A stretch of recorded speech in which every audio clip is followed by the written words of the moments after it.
Pumasok kami sa bahay ng kapatid ko. Nagkakwentuhan, get together, konting salo-salo. Maya-maya, napag-usapan yung Baguio. Ay, nagkayayaan ng biglaan ng alanganing oras. Alam niyo ba, biglaan, di pinlano, mabilisan. Biglang uwi muna kami, naligo, nagbihis na kaagad, pinakain yung mga aso. And then, mabilisan, biglaan, di pinlano, just for fun. Umalis kami ng alas 11 ng gabi at diretsong biyahe lang.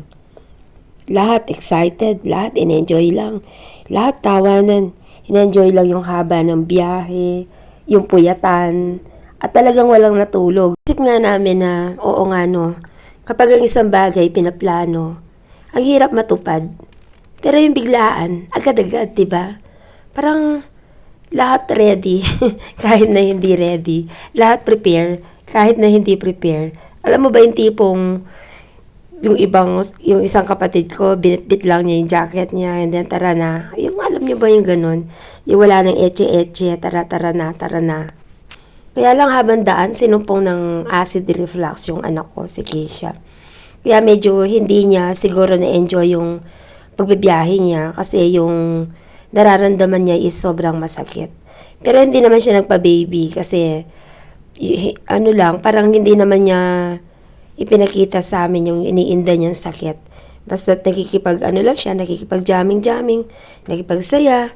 Kasi nga naman, sobrang once in a blue moon lang yung mga ganitong mga pagkakataon na magkakayayaan lang, yung matsyempohan na kompleto kayo ng mga kapatid mo, na pare-parehas kayo ng mood, na pare-parehas kayong masaya, at pare-parehas kayo ng gustong gawin. Ayan. Di nga nakasama si mama ko dyan kasi alam nyo ba, gustong-gusto niyang pumunta ng Baguio. Pero kasi hindi rin niya may enjoy kasi yung mga paa niya, hindi niya gaanong nahihahakbang dahil nga meron siyang namamaga yung mga tuhod niya. Siguro mayroon siyang arthritis, ganun. So, alam niyo naman, sakit ng mga matatanda, ganun. Kaya, siguro next time na lang, yun dapat na planuhin. Kasi yung mga ganyang bagay na meron kang dapat na i-consider, kailangan pinaplano. Alis ng biyahe, ayan na nga't nandito na kami sa Baguio at naglulugaw na kami, ayan o. Pero alam niyo ba, sobrang lamig. At talaga napakaganda nga naman at walang kakupas-kupas pa ang Baguio. Ito yung lugar na palagi at gusto kong ulit-ulitin na akyatin at puntahan. Ilang beses na nga ba akong umakyat sa Baguio? Hindi ko na mabilang. Pero bawat punta ko, excited ako. Nga nang sinabi ko, hindi pinlano. Kaya kung saan na lang kami mapunta, kung saan na lang kami makarating, doon na lang kami, yun na lang ang pupuntahan namin. Ayan, so syempre hindi nawawala dyan yung park, di ba? Yan, kanya-kanya lakad na sila, nauna na sila kasi kailangan pa i-consider yung yung parking.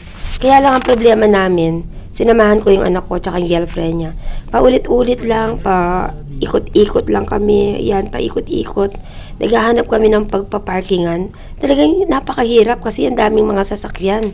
At saka talagang punong-puno na yung mga parking area.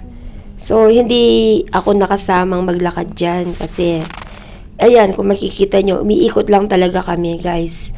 Umiikot lang kami. Wala talaga kaming mapagparkingan. Sana i-consider nila yung maraming parking space area, no? Kasi considering na tourist area yung lugar at talaga maraming dumadayo, di ba? So ngayon, nag-stop muna kami. Ayan. In-enjoy yung mga nagzuzumba sa park. Ayan. Alam ko na di dyan yung mga anak ko at hindi na nga ako nakapunta dun sa, alam nyo ba, yung sasakay ng boat, ganun. Yan, nag-enjoy na lang ako sa mga nagzuzumba. And then, yan, in-enjoy na rin yung mga bulaklak, yung kapaligiran. Ayan, syempre, we must think positive, no? In the midst of negativity, ika nga. Ayan, at nagsumakay na rin yung iba dyan. Tinignan namin yung mga nakasakay dyan. Ayan. And then, naghanap kami ng taho. Ayan. Gusto ko kasi ng strawberry taho. Ayan. Yung anak ko gusto lang niya is classic. So, ayan. Finally, may nakita kami nagtitinda ng taho. 50 pesos yung bawat isang baso. Papa-classic man or strawberry, 50 pesos yung isang baso. Ayan. So, na-enjoy naman namin yung taho. Sobrang masarap. Ayoko nga lang yung sobrang ano, yung maraming tamis. Ayoko ng matamis na ano, pagkain. So, ayan. Yan, sumasalok na siya ng taho. Namin alam kung nasa yung mga iba naming kasama. Pero, bahala na yung cellphone dyan. Bahala na yung message. So, since na nakabili na kami ng taho at nagkita-kita na kami, ayan na, tuloy na yung pamamasyal. Kung saan na kami nakarating dyan. Nakarating na kami ng lahat ng dapat naming puntahan na mga pasyalan dyan. At moment na yan, for sure lahat gutom na. Pero gusto pang makakita ng maraming magagandang tanawin yung mga mata namin. Kaya hinayaan muna namin yung gutom at nagpatuloy kami sa pamamasyal at pag-iikot. Pumupunta ng Baguio, kailangan talaga may sariling sasakyan. Kasi mahal yung puro stop. Tapos ano yung nag-grab or taxi. Mas madodoble yung ano mo nun, madodoble yung gastos mo. Pag may sarili kang sasakyan, lahat ng mga lugar mapupuntahan mo. Ayan.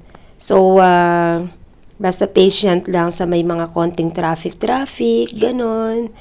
Kaya, na-enjoy din namin, guys, kasi sobrang dami na napuntahan namin. Yung mga lugar na limited lang kung nakataksi ka, pero kami, unlimited yung ano, yung mga pinuntahan namin talaga. Pero dahil may sakit yung kasama namin, syempre, kino-consider din namin yung situation niya.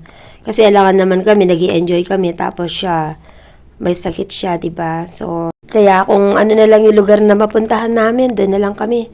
Basta masaya kami dahil nakarating kami ng Baguio. Kasi yan na nga, naman talaga yung purpose namin, diba? Yung aakyat ng Baguio, makikita man lang, masilayan man lang yung Baguio, ganun. Masabi na natupad yung biglaang pagyayayaan, ika nga.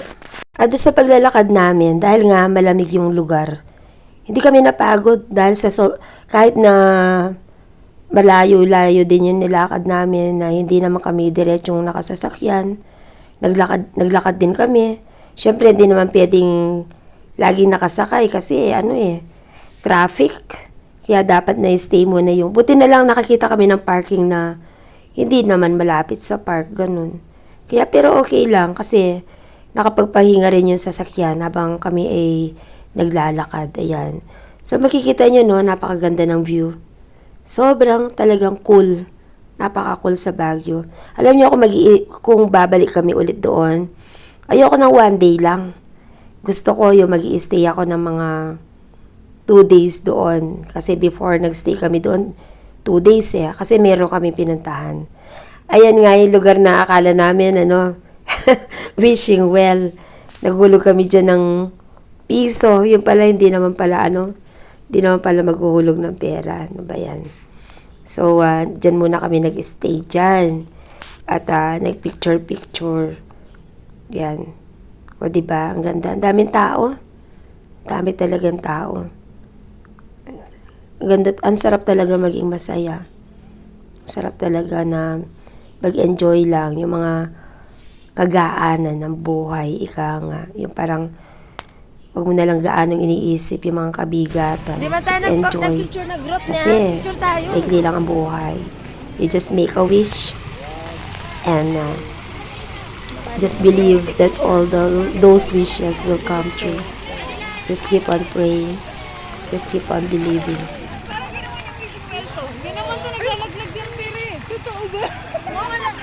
Ayun ha.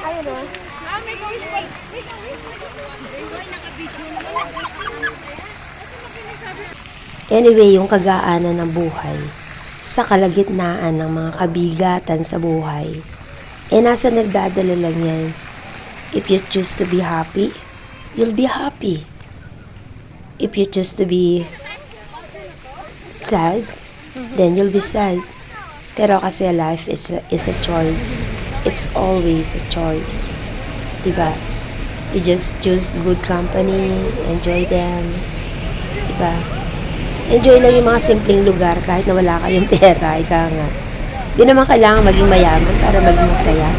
Dahil dami ngang mayaman na hindi naman masaya sa buhay, diba?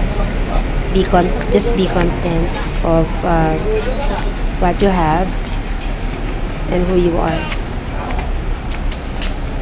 Si Bembe pala ito. Akala ko may katabi akong vlogger.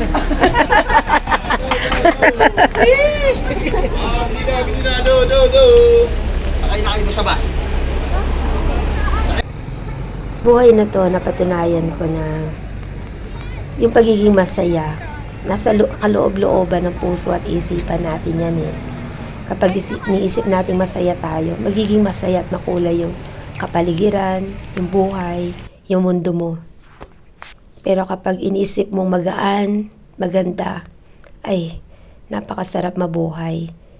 Parang napakasarap mabuhay na magkaroon ng mahabang buhay, ika nga. O ayan, buo na yung maghapon namin. Isang magdamag na biyahe. Isang magdamag at agarang biyahe nang walang kapaguran. Bulaluhan time! I'm so happy to be surrounded by simple people that I love so much. Have a blessed and wonderful life.